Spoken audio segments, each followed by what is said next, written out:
Well, guys, as I sit here in front of you, we are basically one game away from having a bit of a break from the FPL. We're recording this just before the Liverpool Arsenal game, in which I'm hoping our team don't get absolutely demolished.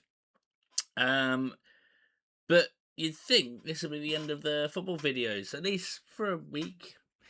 But oh no, because whilst the Premier League is on a pause, and whilst the FPL as a result is on pause for a bit, um, there is no way that the football is over. In fact, this is actually the most exciting weekend coming up in football.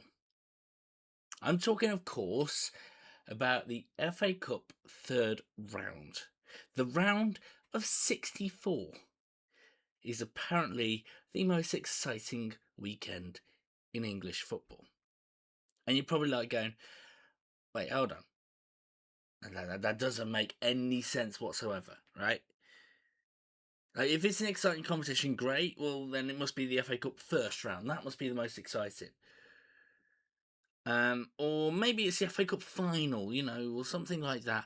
Not the round of 64, not the third round. How can that be the most exciting ever in English football?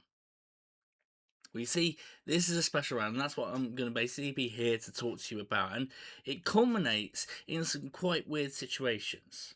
So, for example, if we were to start moving across now, had where a team that plays in this stadium, the Tottenham Hotspur team, the team that won one of the European competitions against Manchester United last year, and in the FA Cup third round, they played in this stadium, Tamworth, a football club so small that the town is well known for the building behind the stadium, the Snowdome, the ski centre, than the football club. But for one glorious moment, they were entertaining one of the top teams in the country. Now, I know Tottenham Hotspur weren't performing at a top level last year, but you get what I'm saying. You understand exactly the sort of thing that I'm saying. So I suppose, well, actually, that's one of the examples, but there's also actually a more famous example I always think of, and it actually happened 10 years ago. Probably 10 years to the day, I don't know, right? And that would be this. When Jurgen Klopp, at the time that he joined the Premier League, joined Liverpool, and considered one of the greatest coaches in the world, was having his interview in a kitchen, in a bog standard kitchen. I mean, I live in a very small place, and even my kitchen's better than that, right? But it was that comical thing of, a club so small, they could just about get the interviews in the kitchen, and it's that thing of making do. And here is a coach so used to luxury when being in clubs, and he's having to do that. It's the big and the small joining together. And again, comes back to that question, why the third round? What is so special about the third round? Well, I have been doing a heck of a lot of research. I know the FA Cup, quite well. I've watched it over the years. I've enjoyed it over the years. But even I was like going, what actually is it about it? So we've looked into it quite well. We had to start with Wikipedia. We actually looked into even contracts and things like that. But ultimately, the FA Cup is a competition that within a couple of years, anyone could get their club to join. And now it's kind of complicated in terms of how this works, but in simple terms, the FA Cup is the knockout competition for English football clubs. There's a few Welsh ones in there as well, which maybe we'll touch on. But A lot of English football clubs. All you need really is a pitch and accounts and a team, basically, and you can do that.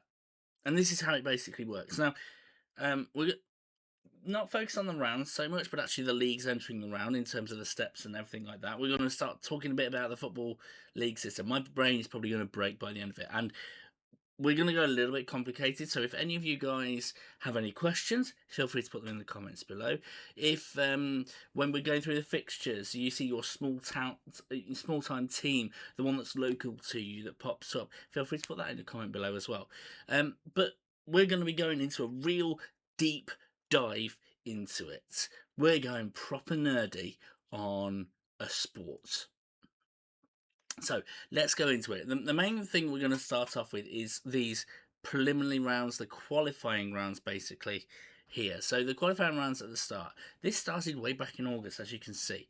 The extra preliminary round, and it starts talking about level 8, level 9 clubs, some level 10 clubs. What does that mean? What does that mean? Well, in a sense, this is the pyramid, the football pyramid.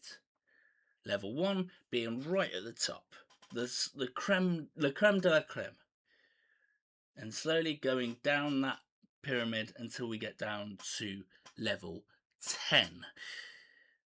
So how does that work? How on earth does that work? Well, here is actually a good little detail of how it looks. Now, here's the thing. From levels 1 to 5, it's actually fairly simple. It's one league. About 20, 22 teams in each league, and that normally follows through all the way down. But yeah, 20 to 22 teams. So let's just say it's 20 to make it easy, right? So top 20 teams, they're in level 1. The next 20 teams, they're in level 2. So now we're talking about the top 40, 42, something like that. Top 60, now we're into level 3. Top 80, level 4, which is League 2. And top 100, you're in level 5, but also known as step 1, because this is now the National League pyramid joining in with it. Because this is where it spreads out. So we start off with level 6. There's now 2 leagues, 20 each. So now we've gone from the top 100, now including the top 40 from the next stage, so now 140. We then have level 7. We have 4 leagues, another 80. That's 220 clubs in total that are from levels 1 to level 7. What do we have here? 1, 2, 3, 4, 5, 6, 7, 8. Another 80, another 160 teams on top of the 220. I think it was we were talking about. That's 380 teams now, and it grows and it grows. We're talking 1,000 odd teams. In fact, it's actually specified a little bit. You have to work it out a little bit from looking into this, because on face value you think it's just 416 teams that are getting involved. There's 208 fixtures, there's 416 in that round, but actually you can see they join in at different stages, right? Yeah, there's 416 teams that join in at the very start, but they're not the top teams. They're the smaller clubs that are qualifying to push through. Another 64 get added onto the next round. Another 88 get added onto the next round. Another 48, another 20, then no one. Then another 24, then 48, then no one, then 44, and that's when everybody's involved. We are talking 600, 700 clubs competing in this competition for glory. And here is how it works, is that there is the FA Cup final, but then there's also quote unquote FA Cup finals. This is in perspective of those smaller teams. Now let's say you are literally the smallest club in the country. You have a park, basically. You have 11 guys that go, literally it's the guys that you meet and you're just playing a match together. For you, the FA Cup final could actually be something like the 4th qualifying round, in that just getting to the FA Cup is an achievement in itself, and the money would back that as well, by the way. You would get paid money based on that, and it would all be stepped up, so the more rounds you progress, the more money that you got for each round, so actually that benefits you on another run. More on that in a bit. But here's the thing, based on that size, different FA Cup finals for some teams, playing a team in level 4 of the pyramid would be seen as an achievement. Maybe level 6 of the pyramid would be seen as achievement. For some teams, it will be that chance to play a game against the team at level 1.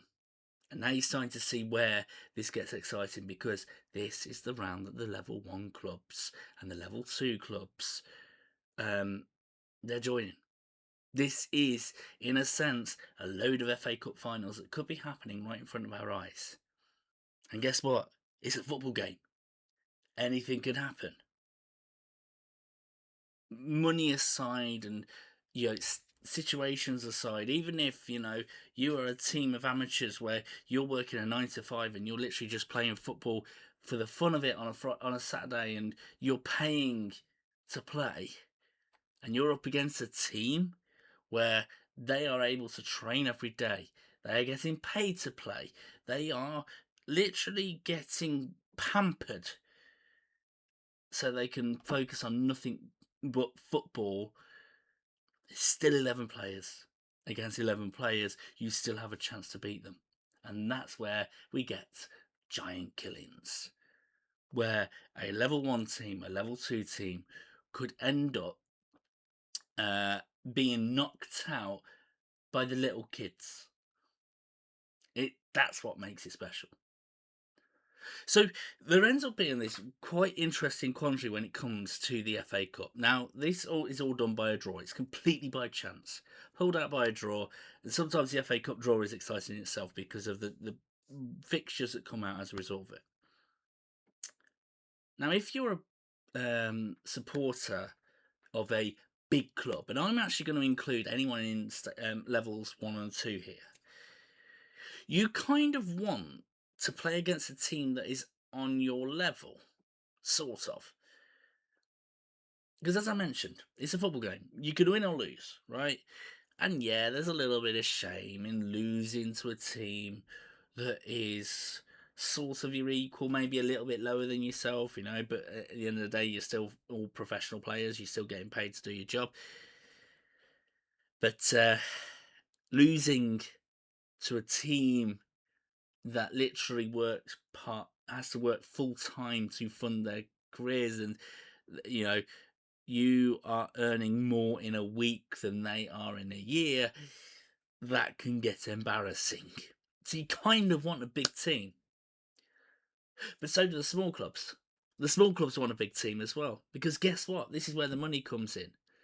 How they get paid is based on gate receipts and things like that. So actually, you have this interesting quandary that if you play a big team, and you play a big team at their ground, because you are selling more tickets, you are getting more money. And it actually made a difference.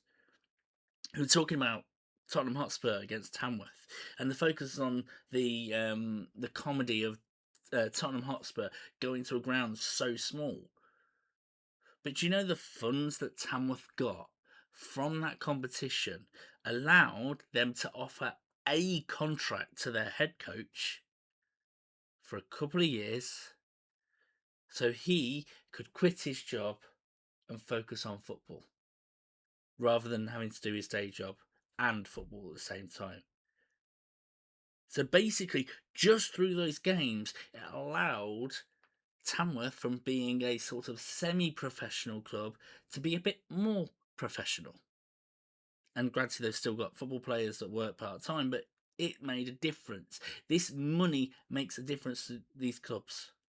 In some instances, it saves clubs, because they could be getting money that could be keeping them afloat for years.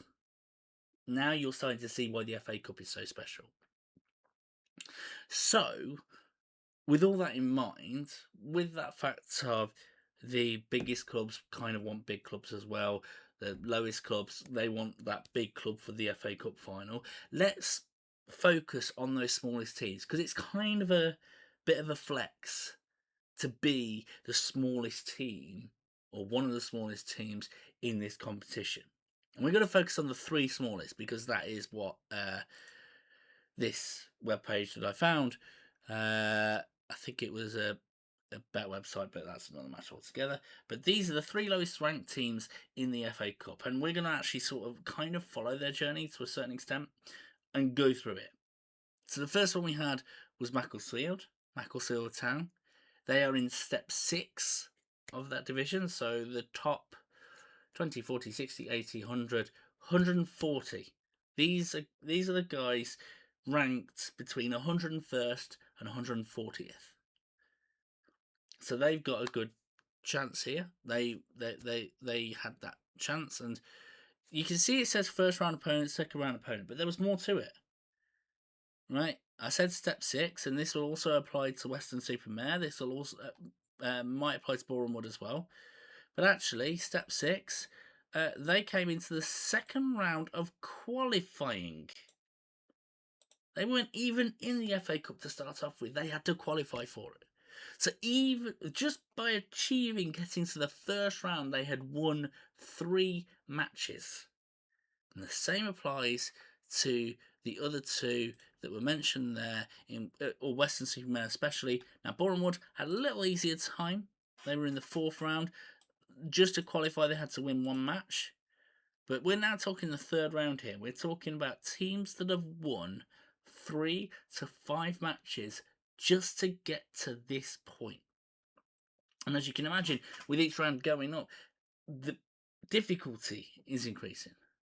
So for a level 6 club, the first 2 rounds, they're playing against teams of their own stature. You know, it's club against park against park, right? Then when we go into the 4th round, playing a bit bigger this time. And just to kind of showcase what we're talking about here, I thought I'd actually show that qualifying, right? So 3rd round qualifying. Let's do a little search for Macclesfield first. So Macclesfield Town in the 3rd round of qualifying played against Nantwich Town. Don't know who they are either. And Weston-super-Mare, they played against Poole Town. Again, don't know who they are. So we're in a situation we don't know any. Even myself with my football knowledge, I don't fully know who those guys are. I know the towns, but I don't know the clubs. Then Weston-super-Mare played against Needham Market. Again, another team I've not heard of. And Macclesfield played against Stamford AFC. I think I've heard of them, potentially. But again, we're into pretty much everyone is a small club. But you start to see, you have teams like Forest Green Rovers who have played, in higher divisions. You're starting to get to see them. But here's the thing, it's then when you start getting into the actual results themselves where, we are now getting somewhere. So let's start off with Macclesfield Town. They played against AFC Totton in the 1st round. And then they played against Slough Town. Now, that means that actually Macclesfield Town have had a bit of an easier run, because those teams are not big teams. They're not in the stages 3 to 5 as such. So Macclesfield have had a little bit of an easy run to get there, but at the end of the day, they've still got there. Slough Town and the other teams that we've been talking about had as much of a chance.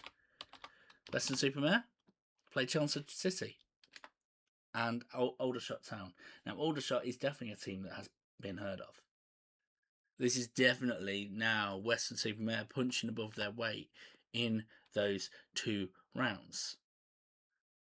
And what's their reward? Well, let's look at it all together. Let's look at what fixtures are that we've got to look forward to. So what we're going to do is we're actually going to focus on these teams. Actually, we forgot one as well, didn't we? We've got Boreham Wood. Maybe Boreham Wood might actually give us a bit of a real good example. Now, Boreham Wood in the qualifying round probably played against either a team smaller than them or on the same level. Eastbourne Borough, definitely a team on the same level as Boreham Wood. And then when it came to the actual rounds, let's have a look. They played Crawley Town, a team I'm pretty sure is in the 4th step of the pyramid, so this is a step up for Boreham Wood.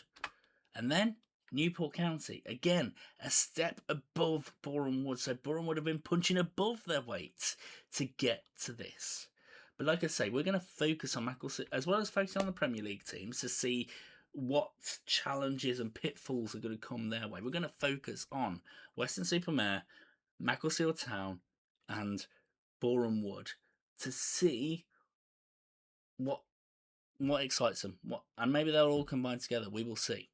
So let's now look ahead to that FA Cup and see what we've got to look forward to. No, none of the small teams appear to start off with, but Nottingham Forest do appear. And you know what?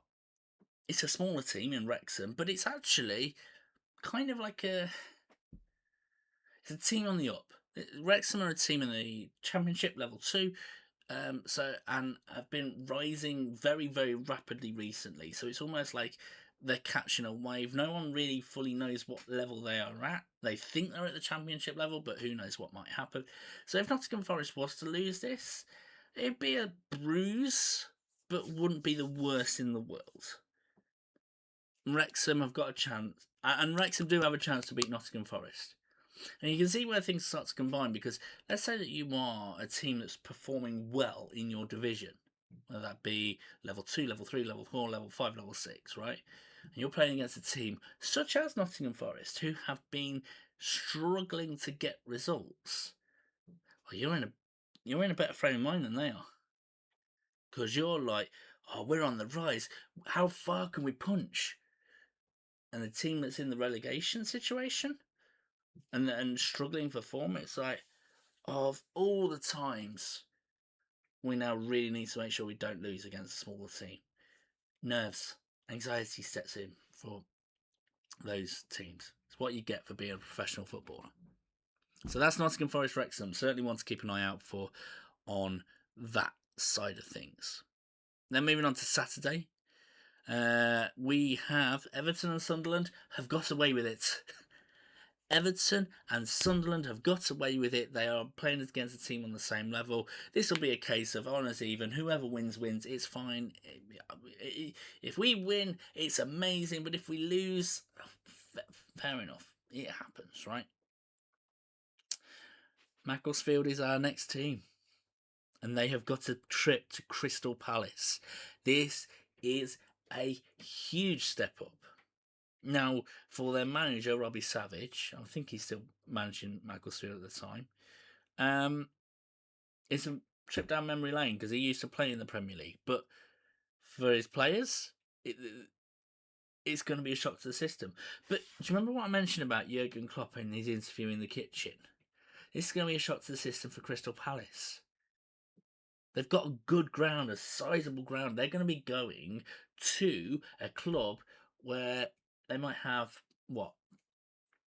5,000 seats?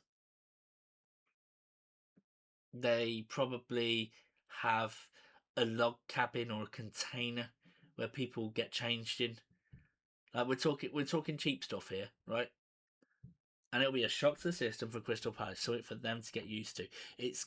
Don't forget, it's also cold at the moment. It's winter time. It could be a little bit of struggle warming up. So could be one to keep an eye out for Crystal Palace. We'll then move on to Wolverhampton Wanderers, who've been doing well. Playing against Shrewsbury Town. Now, this will work the other way for Shrewsbury Town. This is going to be a money spinner for them because they're going to be going to a big ground, hoping to get that giant killing. But at the same time, they're going to be getting the money. This is so good for Shrewsbury Town, and this is going to be a very important match for Wolverhampton Wanderers. They cannot lose this. If they lose this, I think it's basically definite curtains for them. But if they win this, that helps them with the momentum and the positivity that they've been building up over the past couple of weeks to see them do well. Then skip. Oh no, we don't skip because it's Boreham Wood is next. Boreham Wood probably a similar challenge to their previous round. Crawley Town, Burton Albion, similar sort of levels. It will still be a step up for Boreham Wood, but achievable, and it's at their ground. So one to keep an eye out for. Boreham Wood could potentially bruise Burton Albion. Then we have Burnley. They have Millwall. Burnley, I think, will be happy with this. It should be achievable, again, like the Nottingham Forest one. But Millwall, again, are one of those teams in level 2 of the pyramid that are competing to try and get to level 1 of the pyramid. It stagnated a little bit recently, but they still will have those dreams. Fulham will also be kind of happy with this result. Middlesbrough are one of the ones really vigorously competing to get into level 1. So again, if Fulham lose this, they won't feel too hard done by it. But again, they would like to win this. Then we come to Manchester City. They've got Exeter City. Now, Exeter City was the place where Jurgen Klopp had the interview in the kitchen. And so Manchester City against Exeter City, similar to Shrewsbury Town, this is a big stadium they're going to be filling up. Might not even be any empty seats in Manchester City Stadium for the away support. And again, heck of a lot of money they're going to be getting out of it. A giant killing seems unlikely, but that makes it even more exciting if that was to happen. So, could be fun on that one. Newcastle and Bournemouth, again, they've drawn well, similar to Everton and Sunderland. They'll just slug it out between themselves, see what happens. Brentford, on the other hand, Sheffield Wednesday. Now, on the face of it, this should be like Burnley Millwall, or it should be like Wrexham Nottingham Forest. This is a team in level 1 in Brentford competing against a team in level 2 in Sheffield Wednesday. But Sheffield Wednesday are in dire straits. They're basically already confirmed as relegated without actually having the relegation against their names. This is actually a level 3 club, and a level 3 club with real dwindling funds. If Sheffield Wednesday was to win this, that would be a real bruise for Brentford. Real bruise for Brentford. So they'll want to win this, no doubt about it. So again, another one to keep an eye out for those nerves. Tottenham Hotspur, Aston Villa, again, they'll be comfortable with that. They're playing against each other, so no one's going to be shamed of getting knocked out. And then Charlton Athletic against Chelsea, level 2 against level 1. But again, Chelsea should do well against Charlton Athletic, so another one to keep an eye out for. And that's just Saturday. We then move on to Sunday, where we've got a few more matches. Arsenal have got Portsmouth, level 1 against level 2. Again, for Arsenal, they'll really want to really press home the advantage. They'll really want to win this. Leeds United playing against Derby County. Derby County, I think, are also in the second tier. So again, they'll take that and hope for the win, but won't be too disappointed if they don't. We then have West Ham United against Queen's Park Rangers. Could be another one to keep an eye out for. The Queen's Park Rangers could win this, but again, West Ham United might not be too disappointed about it, but we'll see. Man United, Brighton Hove Albion, again, they got lucky. Liverpool versus Barnsley. Barnsley, third tier team. Liverpool really want to ensure that they don't lose this as well. And I think that is it. So have we missed anyone? So we covered Boreham Wood. We covered Macclesfield. Did we cover Weston-super-Mare? Have we had a mare and actually included someone that actually isn't playing? Let's just double check. Oh no, we did miss them. Weston-super-Mare playing against Grimsby Town. So a team in Grimsby Town that actually did do a giant killing this year. They beat Manchester United in the League Cup, playing against Weston-super-Mare. And again, Weston-super-Mare will have dreams. This is a team that is achievable for them based on previous results. They'll have a chance. Could be interesting. If you do get the chance to follow English football, please watch the FA Cup this weekend. It's gonna be an exciting time, real exciting time. It's gonna be a heck of a lot of fun. I of course will be hoping that Liverpool don't get bruised by Barnsley, but here's the thing: it's kind of exciting when it happens too, because the moment that your team gets knocked out, you get to enjoy this competition for what it truly is, the underdog story. Like, giant killings happen so often in this, and you can enjoy them. But I'm hoping again that Liverpool do win this against Barnsley, so they do basically progress through, where they'll have a draw and see who else they'll be playing against for the next rounds. I hope that explains the FA Cup as to the reason why it's so exciting. I hope this has now made you excited for the FA Cup, and if it's something that you want to follow from the preliminary rounds of the stages and everything like that, that starts in August next year. But we're now into the final stages in a sense. The big teams have only just joined, and that is the indication to go. There's only 5 games left. 64, 32, 8. 16, 8, 4, 2. Best of luck to your team. And like I say, if you've got a local team that's competing in there, feel free to let me know. And until next time, guys, all that's left to say is good luck and